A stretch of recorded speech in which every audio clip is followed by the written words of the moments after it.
नमस्कार प्रिय साथियों, मैं अनुराग तिवारी आप सभी का आपके अपने YouTube channel the force academy Satna के प्लेटफॉर्म पे स्वागत करता हूं। आज से हम एक नई सीरीज चालू कर रहे हैं जो है जीके और जीएस की बायोलॉजी के स्पेशल क्वेश्चन जो प्रीवियस ईयर में आरआरबी, पुलिस और एसएससी और पीएससी के एग्जाम में आए हुए हैं।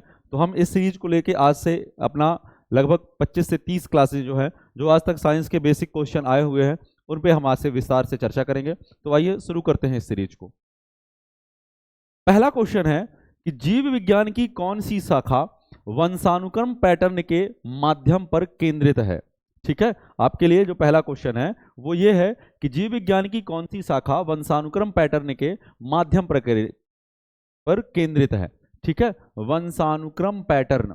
तो वंशानुक्रम पैटर्न की जब हम बात करेंगे तो वंशानुक्रम पैटर्न सबसे पहला जो खोजा था वो किसने खोजा था, अर्थात इसी को बोला जाता है जेनेटिक ऑर्डर। क्या बोलते हैं? Genetic order. और फादर ऑफ जेनेटिक्स कहे जाते हैं ग्रेगोर जॉन मेंडल। कौन कहे जाते हैं? Gregor John Mendel.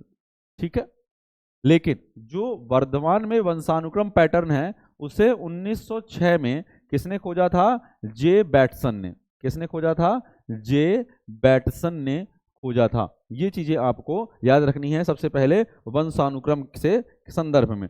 ठीक है, तो जब भी हम वंशानुक्रम पैटर्न की बात करेंगे कि वंशानुक्रम पैटर्न के माध्यम पर केंद्रित है तो उसका जो सही आंसर होगा वो होगा अनुवांशिकी। अनुवांशिकी अर्थात जेनेटिक्स। ठीक है, आपको इसे याद रखना है। चलिए अगला क्वेश्चन देखते हैं। सब्जियों, फलों और फूलों जैसी उच्च मूल्य वाली फसलों की खेती को क्या कहा जाता है? ठीक है, चलिए इसका आंसर आप लोग मुझे ऑप्शन में बताएं।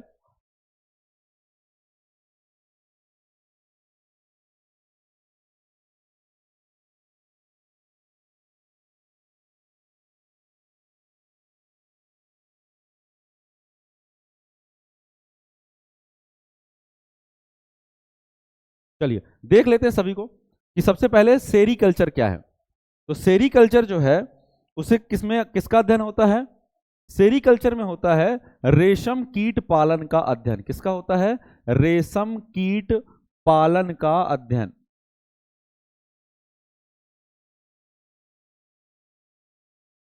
ठीक है, एपीकल्चर जो मधुमक्खी है उसका वैज्ञानिक नाम होता है एपिस इंडिका। ठीक है ना, तो एपीकल्चर किससे संबंधित है? एपिस इंडिका से। ठीक है, अर्थात मधुमक्खियों का पालन।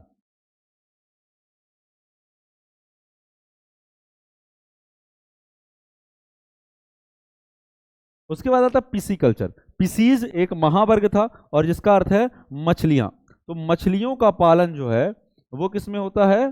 पीसी कल्चर में। मछलियों का पालन का अध्ययन।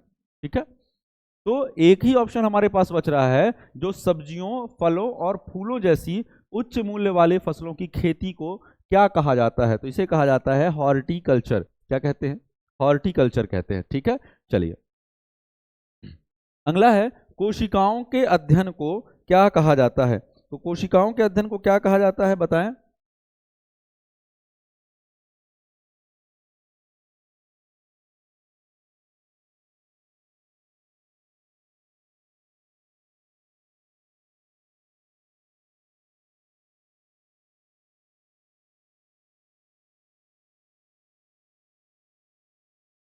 तो कोशिकाओं के अध्ययन को कहा जाता है साइटोलॉजी। क्या कहते हैं? साइटोलॉजी कहते हैं। ठीक है ना, साइटो मतलब सेल और उसका अध्ययन, लॉजी मतलब होता है लॉगोस, ये एक ग्रीक वर्ड है। लॉगोस का अर्थ होता है टू स्टडी, साइटो का मतलब होता है सेल। तो सेल का अध्ययन, सेल का स्टडी जो है, कोशिकाओं का जो अध्ययन है उसे क्या कहा जाता है? साइटोलॉजी कहा जाता है। अगला ऑप्शन भी देख लेते हैं, सीरोलॉजी क्या है? तो कोशिका के अलावा जो भी सीरम या अन्य पदार्थ हैं, सीरम या अन्य पदार्थ हैं उनका अध्ययन कहा जाता है सीरोलॉजी। क्या कहलाता है? सीरोलॉजी कहलाता है। ठीक है, साइटोप्लाज्म मतलब कोशिका के अंदर भरा हुआ द्रव, सेल्यूलर फ्लूइड, कोशिकाओं के अंदर भरा हुआ द्रव।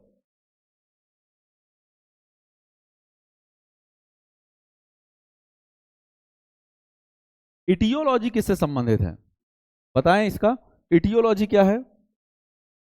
इटियोलॉजी का मतलब होता है रोगों की पहचान और निदान,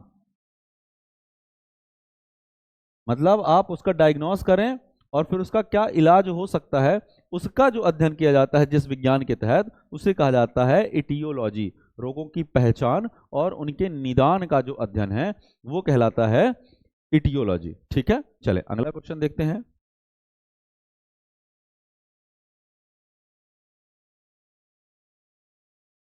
विटिकल्चर क्या है, तो विटिकल्चर किसको कहते हैं। सबसे पहले हम बात करें सब्जियों की खेती को क्या कहते हैं, तो सब्जियों की खेती क्या कहलाती है, ऑलैरिकल्चर कहलाती है, ऑलैरिकल्चर। ठीक है, आम की खेती, आम की खेती को कोई भी स्पेसिफिक नाम नहीं दिया गया है। ठीक है, उसके बाद आते हैं फूलों की खेती, तो फूलों की खेती को क्या कहते हैं, फूलों की खेती को कहा जाता है, फूल को क्या बोलते हैं, फ्लावर, और फ्लावर का जो स्टडी है वो कहलाता है फ्लोरिकल्चर। क्या कहलाता है, फ्लोरिकल्चर। ठीक है, तो एक ही ऑप्शन हमारे पास बचा, क्या, विटिकल्चर। विटिकल्चर किसका अर्थ होता है, स्टडी ऑफ ग्रेप्स, अंगूरों की खेती का जो अध्ययन है वो कहलाता है विटिकल्चर। ठीक है, चलिए अगला क्वेश्चन देखें। एपिग्राफी का क्या अभिप्राय है, एपिग्राफी। ठीक है, तो एपिग्राफी का अभिप्राय है, सभी को देख लें, कंकालों का अध्ययन क्या कहलाता है, बताएं मुझे, कंकालों का अध्ययन क्या कहलाता है, ऑस्टियोलॉजी कहलाता है। क्या कहलाता है, ऑस्टियोलॉजी कहलाता है। ठीक है, मानचित्रों का अध्ययन क्या कहलाता है, मानचित्रों का अध्ययन,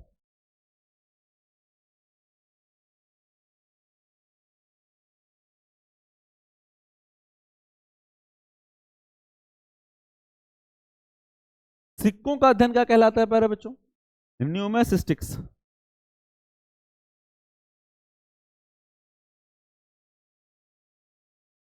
न्यूमेसिस्टिक्स। ठीक है, तो एक बचा शिलालेखों का अध्ययन, तो शिलालेखों का अध्ययन क्या कहलाएगा, एपिग्राफी। ठीक है, तो एपिग्राफी कहलाता है। चलें अगला, पक्षियों के अध्ययन को क्या कहा जाता है, तो पक्षियों के अध्ययन को क्या कहा जाता है, सबसे पहले देखें हर्पेटोलॉजी क्या है, हर्पेटोलॉजी, हर्पेटोलॉजी में हम पढ़ते हैं उभयचर,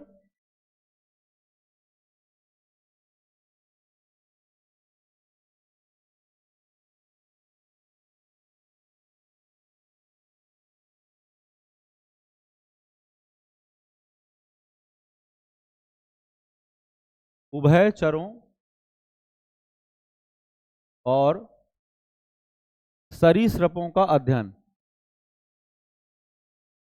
ठीक है, उसके बाद आता है ऑप्थेल्मोलॉजी, ऑप्थेल्मोलॉजी में किसका अध्ययन किया जाता है, तो ऑप्थेल्मोलॉजी में किसका अध्ययन होता है बताइए, ऑप्थेल्मोलॉजिस्ट किसको कहा जाता है,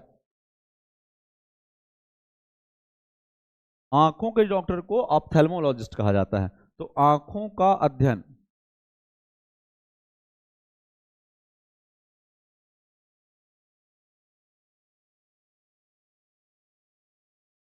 ठीक है, नहीं कहते आदमी कि हम डॉक्टर को आंख दिखाने जा रहे हैं, तो वो आंख दिखाने नहीं जा रहा है, वो आंखों का चिकित्सकीय इलाज करवाने जा रहे हैं। ठीक है, वरना आप डॉक्टर को आंख दिखाएंगे वो आपको सुई लगा देगा।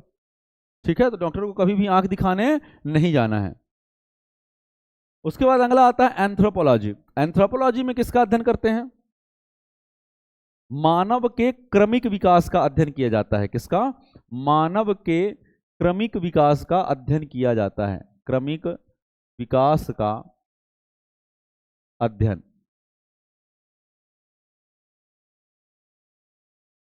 ऑर्निथोलॉजी लास्ट बचा, तो ऑर्निथोलॉजी में किसका अध्ययन होगा, पक्षियों का।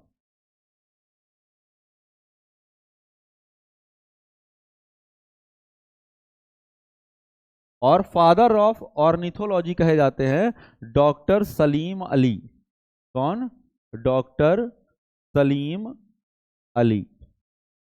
ठीक है, ये आपको याद रखना है। चलें अगला, सेरीकल्चर मैं पहले ही बता चुका हूं, सेरीकल्चर किससे संबंधित है? रेशम कीट के पालन से। ठीक है, किससे संबंधित है? रेशम कीट के पालन से। बाकी का एक बार रिवीजन कर लेते हैं। मछली पालन क्या है? पिसीकल्चर। रेशम कीट सेरीकल्चर। ठीक है, पक्षी पालन और निथोलॉजी, अभी पढ़ा जस्ट पिछले क्वेश्चन में, और निथोलॉजी। मधुमक्खी पालन, मधुमक्खी पालन को क्या बोलेंगे बताइए? एपीकल्चर। क्या बोलते हैं? एपीकल्चर। ठीक है, चलिए। कौन सा शब्द पशु व्यवहार के जैविक अध्ययन का सबसे अच्छा वर्णन करता है? ठीक है, कौन सा शब्द पशु व्यवहार के जैविक अध्ययन का सबसे अच्छा वर्णन करता है? बताइए इसका ऑप्शन में।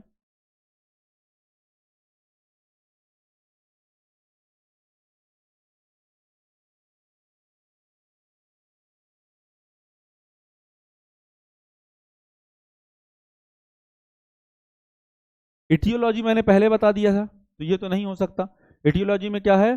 रोग और निदान का अध्ययन। दूसरा है एंटोमोलॉजी। एंटोमोलॉजी किसका होता है? कीटों का अध्ययन।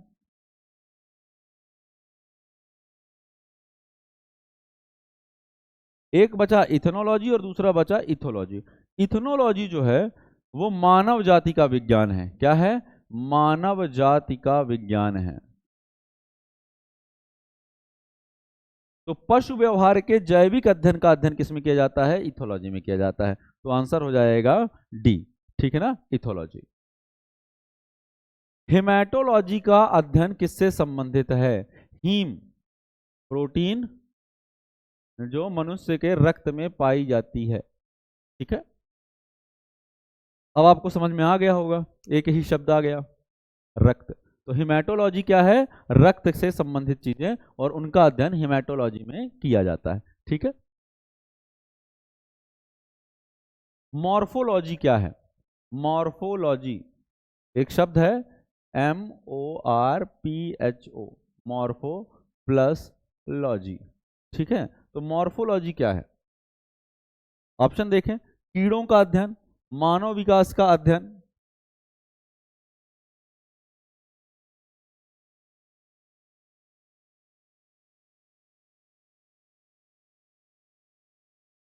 तो कीड़ों का अध्ययन नहीं होगा, हमने पहले पढ़ा एंटोमोलॉजी में आएगा।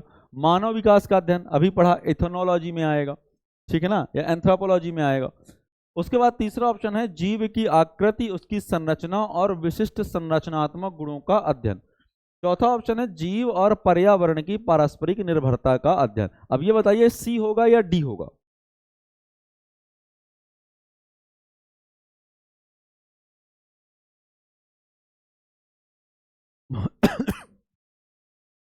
मार्फो का मतलब होता है फिजिकल, आउटर, मतलब वो संरचना जो हम बाहर से देख के बता सकें। ठीक है, तो इसमें लिखा हुआ है किसी जीव की आकृति बाहर से दिख जाएगी, संरचना बाहर से दिख जाएगी, और उसके विशिष्ट जो संरचनात्मक गुण हैं जो उसकी संरचना पर हैं, लंबा है, छोटा है, बौना है, ठीक है ना, काला है, गोरा है, तो वो जो भी अध्ययन है वो बाहर से देखने, जो फिजिकली बाहर से देखने पे अपीयर हो या दिखते हो, वो किस में आते हैं? मॉर्फोलॉजी में आते हैं। ठीक है ना, मॉर्फस पे आएंगे। तो मॉर्फो प्लस लाइयो, जो बाहर से जो स्ट्रक्चर दिख जाए उसका अध्ययन हम मॉर्फोलॉजी में करते हैं। एनाटॉमी में किसको करते हैं? जो आंतरिक है, जैसे नसें, ठीक है ना, ऊतक कितने, ऊतक कैसे हैं, ठीक है, तो इन सब का अध्ययन एनाटॉमी में आएगा। तो मॉर्फोलॉजी में क्या हो जाएगा? ऑप्शन सी इसका सही आंसर हो जाएगा। चलिए, निम्न में से किसमें मनुष्य का अध्ययन होता है? ठीक है, आ जाइए। ऑर्कियोलॉजी, ऑर्कियोजूलॉजी सॉरी, तो ऑर्कियोजूलॉजी में प्राचीन जीवों का, ऑर्कियोलॉजी में प्राचीन चीजों का, एंड्रोलॉजी और एंथ्रोपोलॉजी। तो एंथ्रोपोलॉजी में किसका अध्ययन होता है? प्राचीन मनुष्यों का अध्ययन किया जाता है, या मनुष्यों का अध्ययन किया जाता है। ठीक है,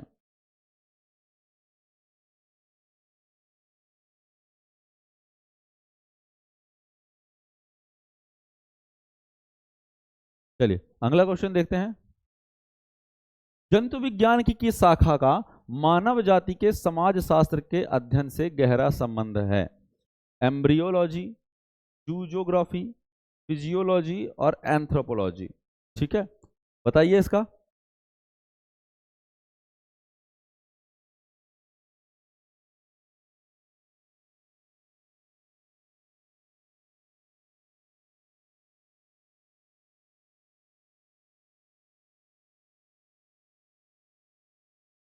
एम्ब्रियोलॉजी भ्रूण विज्ञान है, ज्योग्राफी और फिजियोलॉजी ये भी बाहरी संरचना है। लेकिन मानव जाति के समाज, तो मानव जाति का जो इतिहास है, मानव जाति का जो कल्याण है, वो किस पे वर्णित है? एंथ्रोपोलॉजी में वर्णित है। तो जब क्वेश्चन थोड़ा सा घुमाता है तो वो इस प्रकार से आपको घुमाएगा कि मानव जाति के समाज शास्त्र के अध्ययन से गहरा संबंध है। तो मानव जहाँ पे रहा उसी का जो मानव जाति का अगर हम अध्ययन करेंगे तो मानव जाति के साथ हम उसके समाज का भी अध्ययन करेंगे। ठीक है ना, तो मानव जाति का समाज से जो गहरा संबंध है वो भी हम कहाँ वर्णन करेंगे? एंथ्रोपोलॉजी में करेंगे। ठीक है, चले। निषेचन, विकास, विभाजन और विभिन्नता के अध्ययन को किस नाम से जाना जाता है? ठीक है, फर्टिलाइजेशन, डेवलपमेंट, डिवीजन और वेरिएशन के अध्ययन को किस नाम से जाना जाता है? पहला है भ्रूण विज्ञान, एम्ब्रायोलॉजी, फिजियोलॉजी, आनुवांशिकी या जेनेटिक्स और क्रमागत उन्नति। ठीक है ना, तो इनमें से किस में आएगा?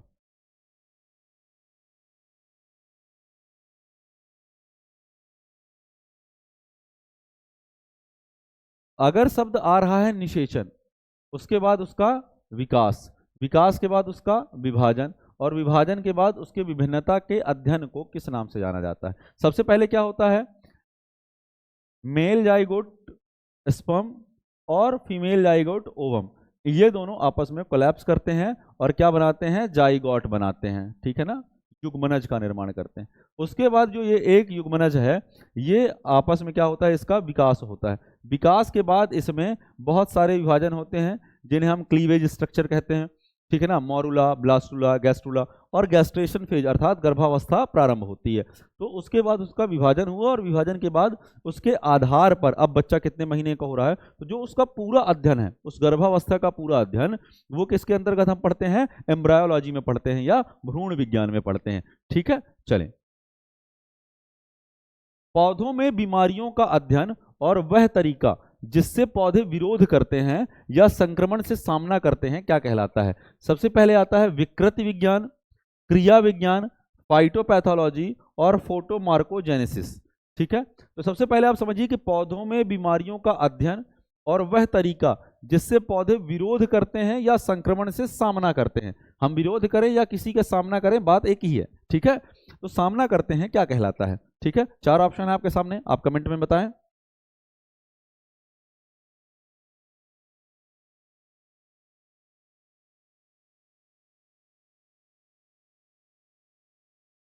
विकृति मतलब किसी विकृति का अध्ययन करना। ठीक है ना, तो ये तो नहीं होगा। क्रिया विज्ञान वो फिजियोलॉजी हो गई।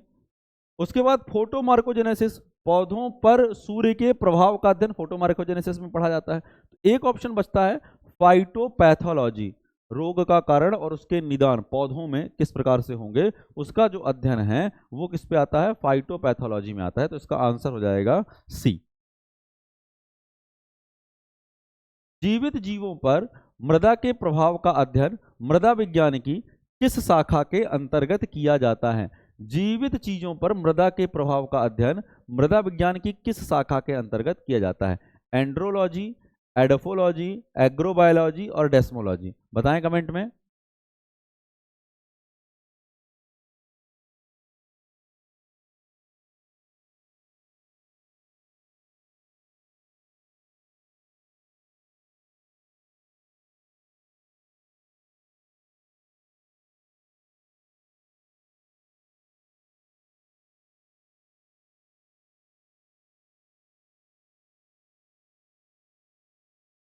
एंड्रोलॉजी हम पहले पढ़ चुके हैं। एंड्रोलॉजी क्या है? पुरुषों में बांझपन का अध्ययन किसके अंतर्गत किया जाता है? एंड्रोलॉजी के अंतर्गत किया जाता है। फिर आता है एग्रोबायोलॉजी। एग्रोबायोलॉजी मतलब कृषि पर मृदा के प्रभाव का अध्ययन। टेस्मोलॉजी में क्या होता है? स्नायु बंध का अध्ययन, ठीक है ना। कंडरा मतलब टेंडन और लिगामेंट का अध्ययन, स्नायु बंध का अध्ययन। तो जीवित चीजों पर मृदा के प्रभाव का अध्ययन किसमें किया जाता है? एडाफोलॉजी में किया जाता है। जीवित चीजों पर मृदा के प्रभाव का अध्ययन, ठीक है, ये आपको याद रखना है। चलिए, निम्न में से शरीर विज्ञान एवं चिकित्सा की वह कौन सी शाखा है जो पुरुषों के विशिष्ट रोगों और स्थितियों से संबंधित है? सबसे पहला ऑप्शन है इसमें एंड्रोलॉजी, बायो इकोलॉजी, एस्टोकोलॉजी और डेस्मोलॉजी, ठीक है। तो अभी हमने पहले ही पढ़ा, इसमें इसका आंसर क्या हो जाएगा? एंड्रोलॉजी हो जाएगा, ठीक है ना, जो पुरुषों के विशिष्ट, विशिष्ट के यहां पे आप लिख लीजिएगा यौन रोग, ठीक है।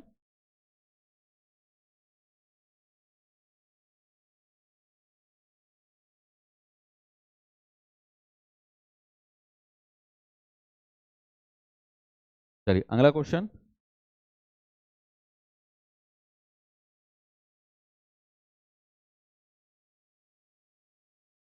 निम्न में से चिकित्सा विज्ञान की कौन सी प्रशाखा यकृत के उपचार और अध्ययन से संबंधित है?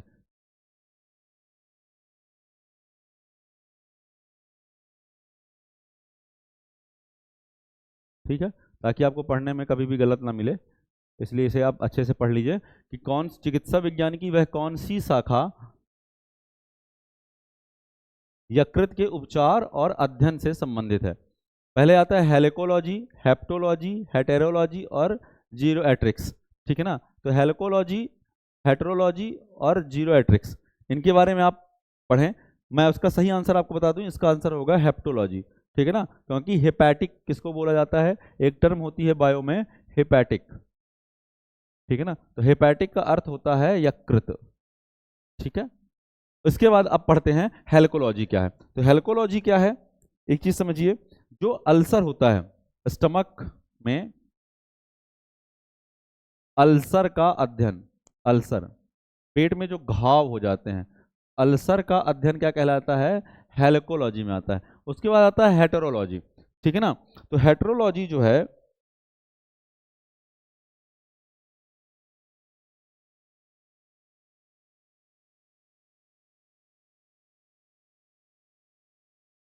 और उसके बाद है जीरोएट्रिक्स। जीरोएट्रिक्स जो है वो बुजुर्गों के रोगों का अध्ययन है,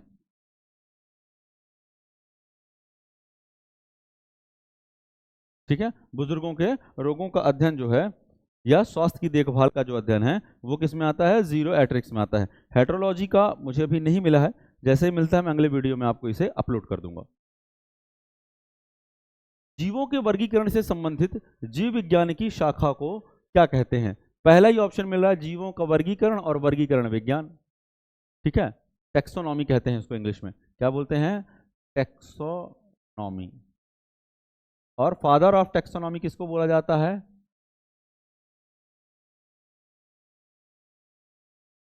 पहली बार वर्गीकरण किसने किया?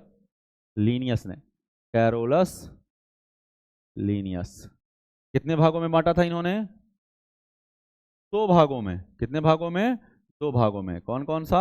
एक तो जंतु जगत, एनिमल किंगडम, और दूसरा पादप जगत, प्लांट किंगडम, ठीक है ना। तो दो भागों में इन्होंने बांटा। वर्गीकरण है, वर्गीकरण विज्ञान के पिता कौन माने जाते हैं? कैरोलस लीनियस माने जाते हैं, ठीक है। चलिए, जंतु विज्ञान किसका अध्ययन है? जंतु मतलब एनिमल, और एनिमल का एक अर्थ जानवर। तो जानवरों का अध्ययन क्या कहलाएगा? क्योंकि हम पढ़ चुके हैं ना, फलों का, फ्लोरिकल्चर, सॉरी फलों का पूछा है, ठीक है। विषाणुओं का वायरोलॉजी होता है, ऊर्जा एनर्जी है। तो जानवरों का अध्ययन जो है वो किसके अंतर्गत पढ़ा जाता है? जंतु विज्ञान अर्थात जूलॉजी के तहत पढ़ा जाता है, जूलॉजी के तहत। चलिए नेक्स्ट, विज्ञान की एक शाखा जो जीवन या पृथ्वी से परे मौजूद जीवन की संभावनाओं से संबंधित है उसे क्या कहते हैं? एंटोमोलॉजी। एंटोमोलॉजी कीटों से संबंधित है, ठीक है ना। माइकोलॉजी, माइकोलॉजी फफूंद से संबंधित है। जीवाश्म विज्ञान, ये जीवाश्म जो मृत हैं उनसे संबंधित है, जीवाश्म या मृत। ठीक है, तो एक बच रहा है एक्सोबायोलॉजी। एक्सो मतलब स्पेस में अगर बायोलॉजी की संभावना, जीवित जीवों की संभावना है, उसको किस में कहा जाता है, स्पेस या पृथ्वी से बाहर अगर कहीं जीवन की संभावना है तो उसको एक्सोबायोलॉजी में पढ़ा जाता है। इसका आंसर हो जाएगा एक्सोबायोलॉजी। ठीक है, चलिए। तत्वों और मानव जैसी प्रजातियों जैसे कि बंदर, वानर, वनमानुष आदि के व्यवहार का अध्ययन किसमें करते हैं?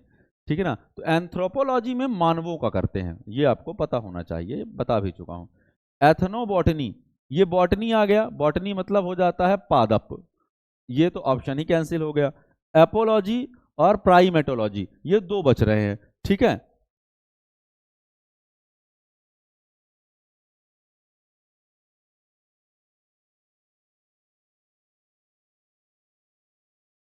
तो प्राइमेट जो हैं, प्राइमेट, प्राइमेट में सब आते हैं, बंदर भी आते हैं, वानर भी आते हैं, मनुष्य भी आते हैं, वनमानुष भी आते हैं। तो इन सब का जो अध्ययन है वो किसमें किया जाएगा? प्राइमेटोलॉजी में। और एप का अध्ययन केवल एप्स का, एप्स मतलब वानर, तो वानरों का अध्ययन एपोलॉजी में किया जाता है। ठीक है,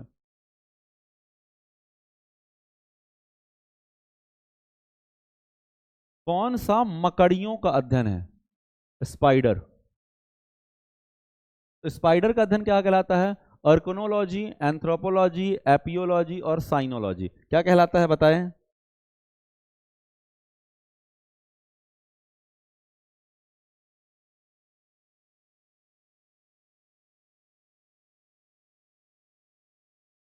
तो एंथ्रोपोलॉजी का तो मतलब पता है, मानवों का।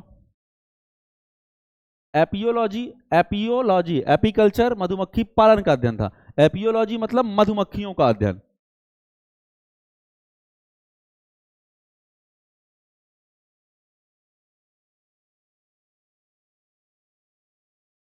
साइनोलॉजी, साइनोलॉजी, साइनोलॉजी किसका होता है? डॉग्स, कुत्तों का अध्ययन।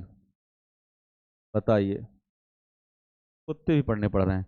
कुत्तों का अध्ययन जो है वो किस में आता है? साइनोलॉजी में। तो एक लास्ट बच रहा है आपके पास, अर्कनोलॉजी। अर्कनोलॉजी मतलब स्टडी ऑफ स्पाइडर्स। ठीक है ना, मकड़ियों का जो अध्ययन है वो किस में किया जाता है? अर्कनोलॉजी में किया जाता है। चलिए, सौरोलॉजी, लड़कियां किससे डरती हैं? छिपकली से, बस, बाकी भगवान से नहीं डर रही। तो सौरोलॉजी किसका अध्ययन है? छिपकलियों का अध्ययन जो है वो सौरोलॉजी है। ठीक है ना, उसी को देख के वो आप उनसे सॉरी बुलवा सकते हैं, बाकी किसी से नहीं। तो सौरोलॉजी किसका अध्ययन है? छिपकलियों का अध्ययन सौरोलॉजी कहलाता है।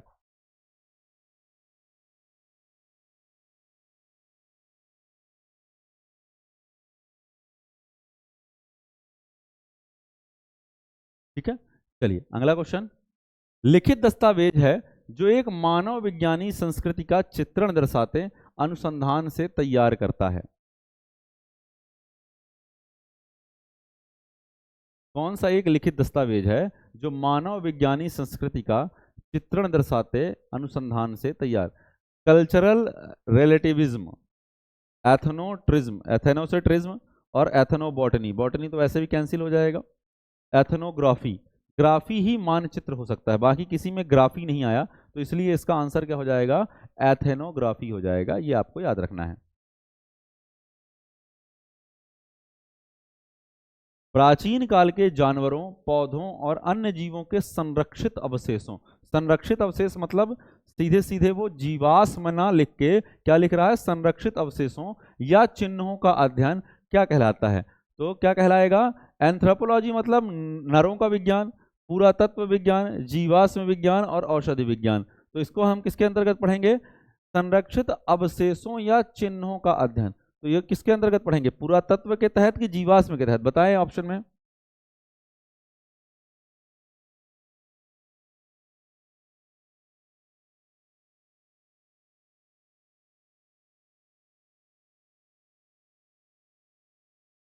याद रखिए, आर्कियोलॉजी जो है ये मानव विकास के क्रम का अध्ययन है, लेकिन जीवाश्म सभी का है, पौधों का भी है, जानवरों का भी है और अन्य जीवों के लिए भी। तो पैलिएंटोलॉजी जो है वो किसके लिए है? पैलिएंटोलॉजी।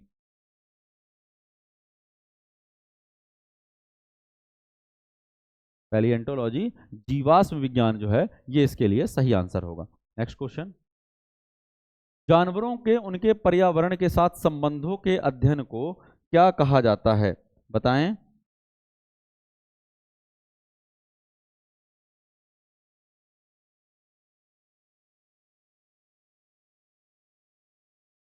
इथोलॉजी पहले पढ़ चुके हैं, एंटेमोलॉजी पढ़ चुके हैं, क्लाइमेटोलॉजी मतलब क्लाइमेट अर्थात जलवायु का अध्ययन, एक लास्ट ऑप्शन बचा इकोलॉजी, जानवरों का उनके पर्यावरण के साथ संबंधों का जो अध्ययन है वो किसमें पढ़ा जाएगा? इकोलॉजी में पढ़ा जाएगा। ठीक है, चलें।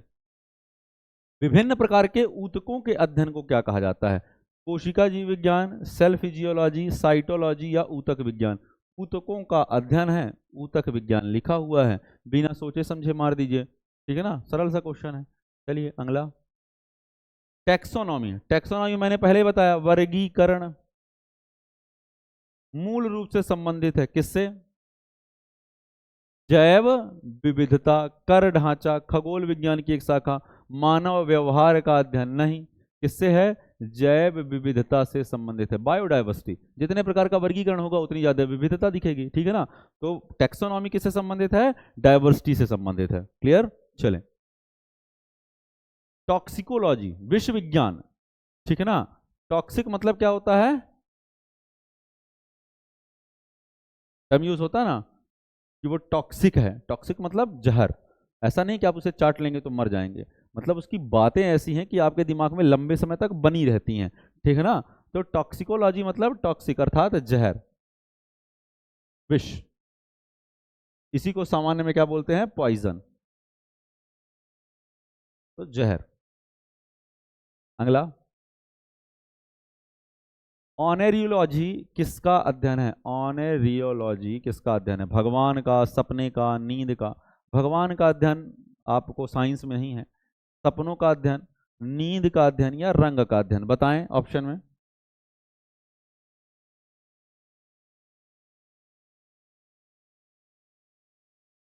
ठीक है ना, तो नींद का अध्ययन तो आप कर नहीं सकते, रंग जो है वो डिसाइडेड है, भगवान का अध्ययन संभव नहीं है। जितना जानेंगे उतना ही और अगम होते जाते हैं वो, है ना, और जानने की चाह बढ़ती जाती है, उनके प्रति अनुराग बढ़ता जाता है। तो ये भी नहीं है। अध्ययन किसका हो सकता है? आप सपने ही बता सकते हैं कि साहब कल मुझे ये सपना आया था अपने डॉक्टर को। ठीक है ना, तो सपनों का अध्ययन जो है वो किसको कहा जा सकता है? ऑनेरियोलॉजी को। ठीक है, जैसे एक व्यक्ति के सपने में उसका लगा कि उसकी शादी हो गई, दूसरे दिन वो अपने माँ बाप से लड़ रहा था कि कल सपने में मेरी शादी हो गई थी, आज मेरी बहू कहाँ है। ठीक है, तो अब इसका क्या ही कर सकते हैं, पर होता है ऐसा। ठीक है, तो ऑनेरियोलॉजी मतलब सपनों का अध्ययन। चलिए अगला क्वेश्चन देखें। ठीक है, तो आज की इस सीरीज में ये 30 क्वेश्चन जो है वो आप क्लियर हैं।